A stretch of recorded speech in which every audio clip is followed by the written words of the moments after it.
Okay, now let's talk about what's gone wrong with my S4 over the 6 months or so that I've owned it.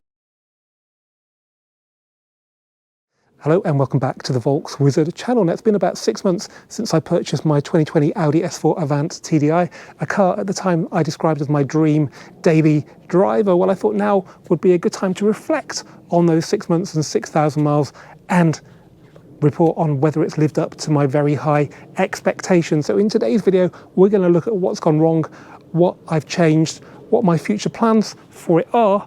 But first, let's start off with that YouTube favourite, likes and dislikes. Before we get started though, I'd just like to remind you guys how you can support the channel. The easiest way to do that as ever is simply to subscribe. We're still getting lots of views from non-subscribers. It's brilliant to get those views, but it would be even better if you guys could subscribe if you like what you see, of course. Big thanks to everybody who has already subscribed. Okay, let's start off then on a positive note with the likes. And my biggest like about this car is the interior quality.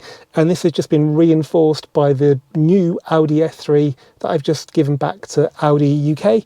That interior is okay. It's a little bit better than the pre-facelift S3, but it's still a massive step down over the previous generation S3, the 8V generation.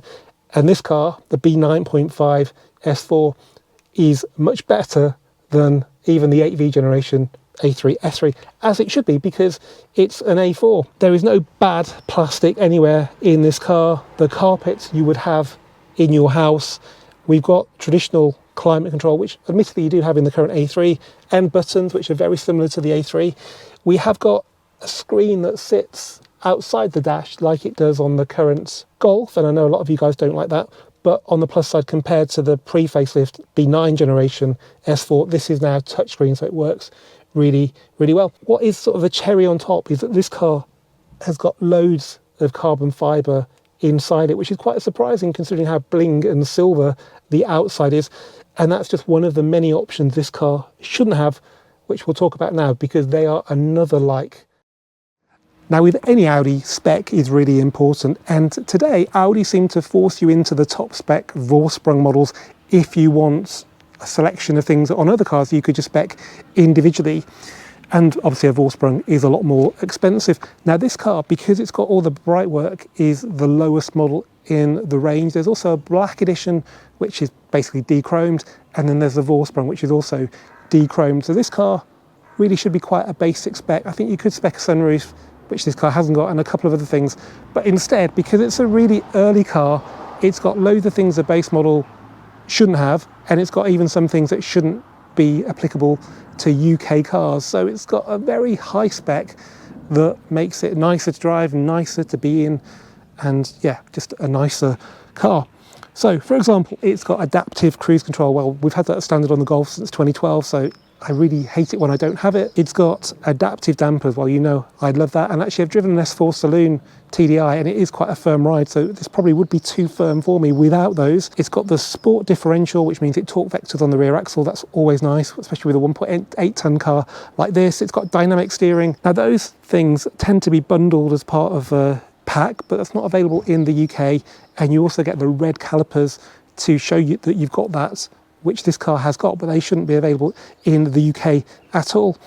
It's got the head-up display, it's got the matrix LED headlights, it's got the self-parking function which will parallel park for you, which is actually really cool, particularly in a big car like this, and it's got a few other bits. So yeah, I love the spec on this car, and there are probably only a handful of these in the UK. Another thing I like about this car is its fuel economy. I've had 6-cylinder Audi diesels in the past before, and they've been surprisingly fast, but the MPG has been more in line with a good 4-cylinder petrol turbo car, so somewhere in the 30s on average. And I was a bit worried this car would be one of those as well, but things have moved on, and because this car's got mild hybrid technology, which means it can do a number of things to save fuel, it's actually done pretty well. As you saw maybe in the Amsterdam road trip video, it could top 50 on a steady drive, but on that trip it was doing 45 on the motorway at sort of 70 miles an hour.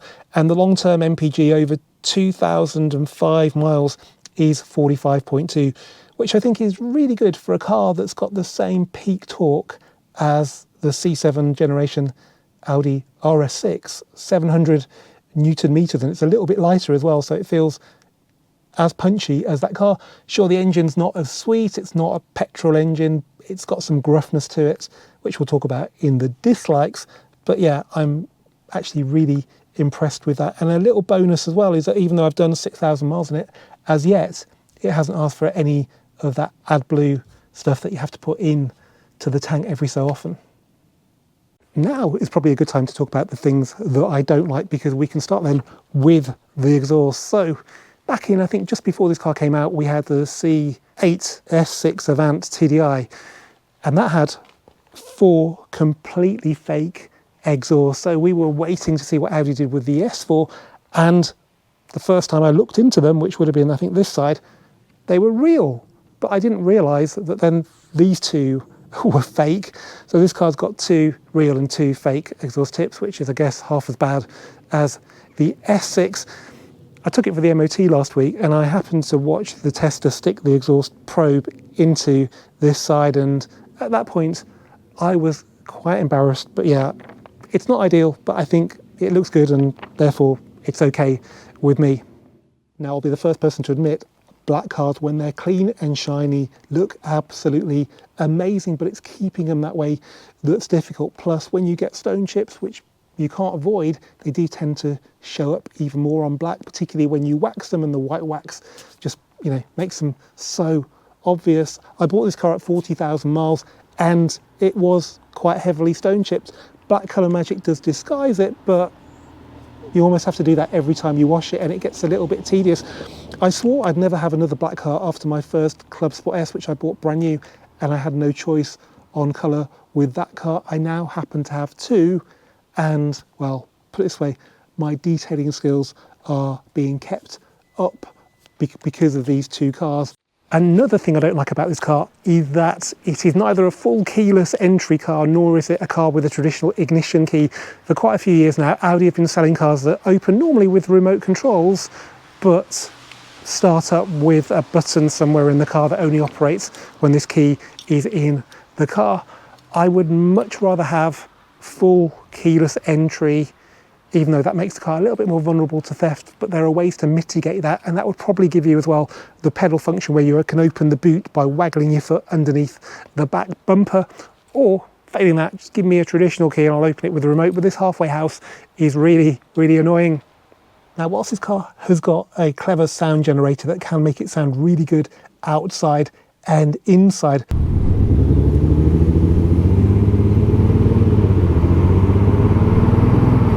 ultimately, there are still 3 litres of diesel internal combustion taking place just down here. And when you're driving slowly or idling, it's kind of hard to get away from that, particularly when the engine is cold and it's a little bit harsher as well. And it's this really, more than anything, that's got me thinking maybe I should have an RS4, but I keep on telling myself that I don't need one because I've got a couple of other performance cars, and this really is my daily drive, and it needs to be practical more than anything. I should be grateful for its 700 Newton meters of torque and 45 mpg. Let me demonstrate now.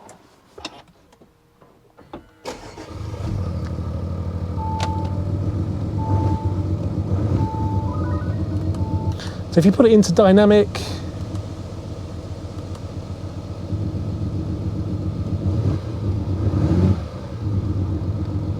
there's a bit of a V8 waffle. Put it into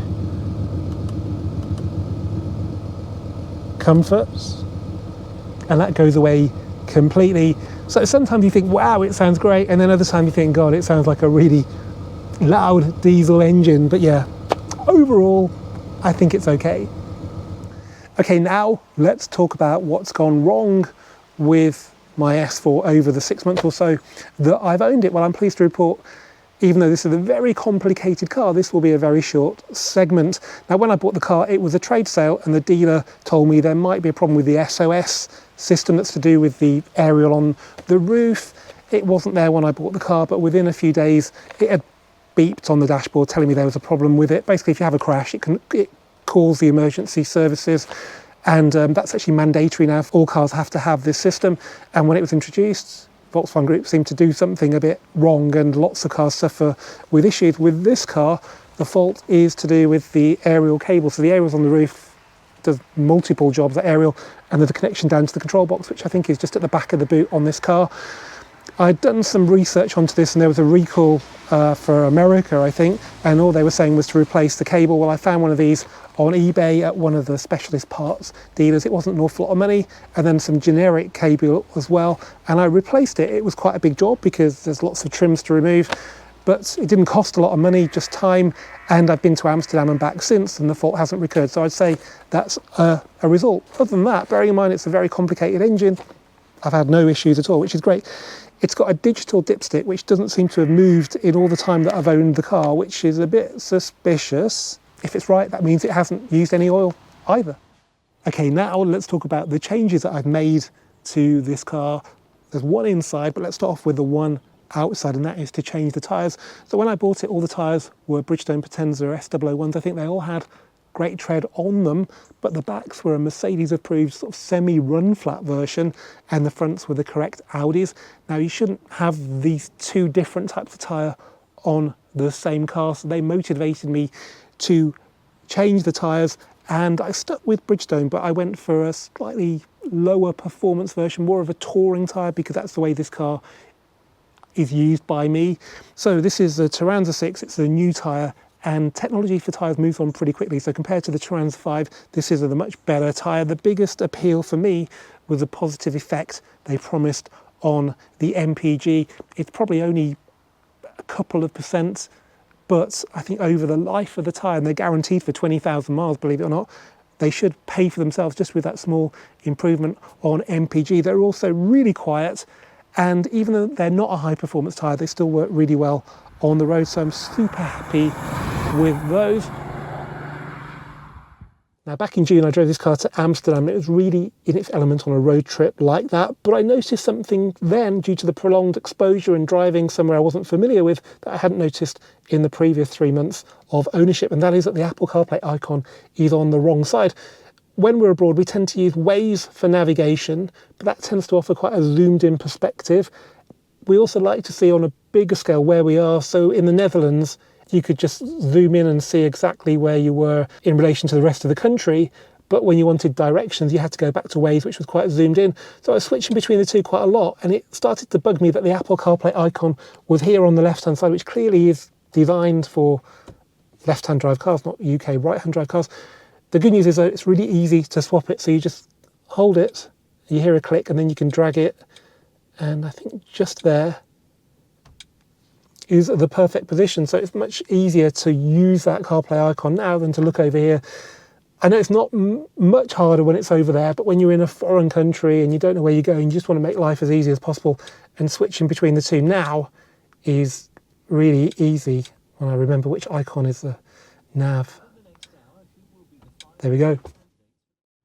Okay, let's continue the theme of likes and dislikes, but this time let's stick to the driving experience. My biggest bugbear relates to the brakes. Now, the S4 TDI has got massive two-piece discs and monoblock calipers. They're probably good enough to work on track, even though it weighs 1.8 tons. The problem, though, is with the pedal feel. Like a lot of Audis, it has a lot of initial braking effort at the top of the pedal. So you only need to just brush the pedal and you come to a stop quite abruptly. Now, that's probably good maybe from a safety perspective for your average driver, but I like a pedal to be linear, so the more you press it, the more you slow down. That might sound obvious, but no, most pedals do a lot at the top of the pedal, which makes it very difficult to drive smoothly, at least for the first couple of miles. I drive like a learner driver, I have to admit, but you do adapt to it, and it's not a big deal in the great scheme of things.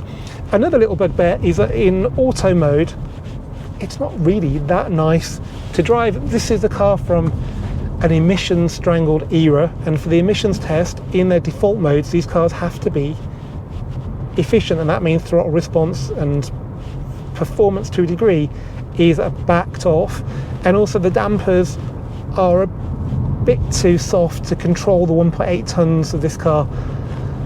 But there is a solution if you can actually get to the drive select switch and reach it, because with this bottle in the cup holder right in the way, I'll move that across. If you go into dynamic mode But the good news is the car wakes up and the ride quality actually isn't too bad. You can actually use it on UK roads, and now it feels, whoa, pretty punchy. 700 Newton meters of torque. It's pretty quick. I'd say in gear this is easily the quickest car I own. So the R8 needs revving, the GT4 needs revving, the Club Sport S is good, but I still think this is quicker. And now we've got some pretty decent body control as well, so you can enjoy the corners. This car's got torque vectoring as well with the Sport Diff, but to be honest, I haven't really felt that much yet. But then I haven't driven it through a winter when the roads are slimy. But yeah, now it feels pretty damn good. What's also nice is that it's quite quiet. There's not an awful lot of road noise. On some surfaces it's near silent at cruising speeds, which is really rather impressive.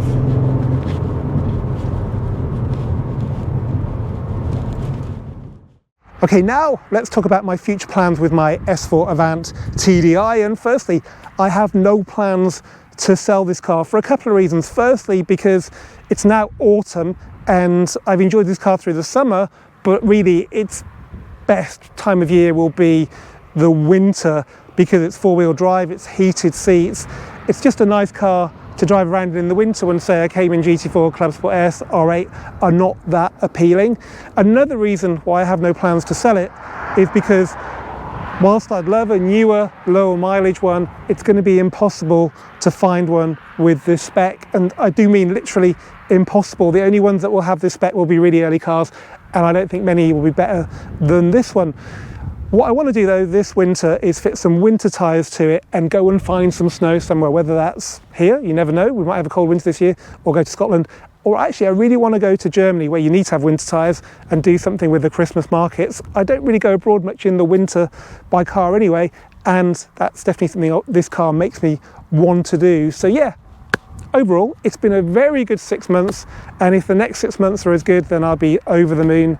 As ever guys, thanks for watching this Volkswagen video. Keep subscribing, keep commenting, and I'll see you for the next one very soon.